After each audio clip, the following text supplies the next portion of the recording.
Ovi vrijedni neimari obećali su da će davati sve od sebe da Titov grad bude ljepši i veći. Nije lako izabrati riječi kojima bi se vjerno prenijela i izrazila tuga radnih ljudi titogradskih kolektiva. Tekstilci, radnici Titeksa neprestano, dostojanstveno se smjenjuju na straži. Komemorativne sjednice održali su i radnici željezničko-transportne organizacije Titograd, agrokombinata 13. jul, industrije Radoje Dakić, radnici pošte, stanovnici mjesnih zajednica, zatim polaznici političke škole i udruženje književnika Crne Gore.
U ovom teškom trenutku stojimo pognuti glava u znak dubokog poštovanja.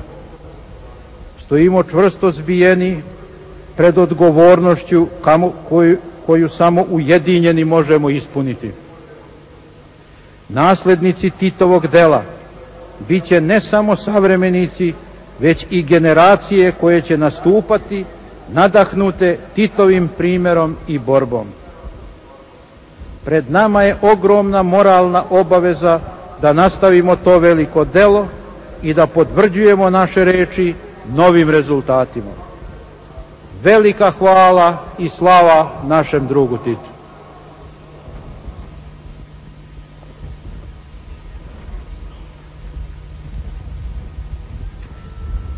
Odesno! Zami! Ovdje ima jedan detalj koji moramo da zapišemo ovako iz studija. Video zapis da ostavi i trag. Protokol u mimohodu u Skupštini Jugoslavije. Znate ko je prekršio? Jedan Crnogorac. Mislim da se zvao Blažo Drašković iz Nikšića. On kad je ušao unutra, jedva su ga puštili. Ne znam koji je bio problem, ali je štampa pisala, protokol je prekinut. Kad je došao kod Titovog kovčega, zaleleka ga je: lele, druže Tito. Junače, i već kako to Crnogorci umiju, ne znam ili reka lele za tobom, a naročito za nama, ali ga je zaleleka i prekršio se protokol. Drugi koji je prekršio protokol bio je Jaser Arafat. Protokol, naravno, zapovijeda 30 sekundi poklona, pozdrava posljednjeg, a Jaser je prislonio ruku i plaka 10 minuta. Jedva su ga pošenuli. Ajmo dalje.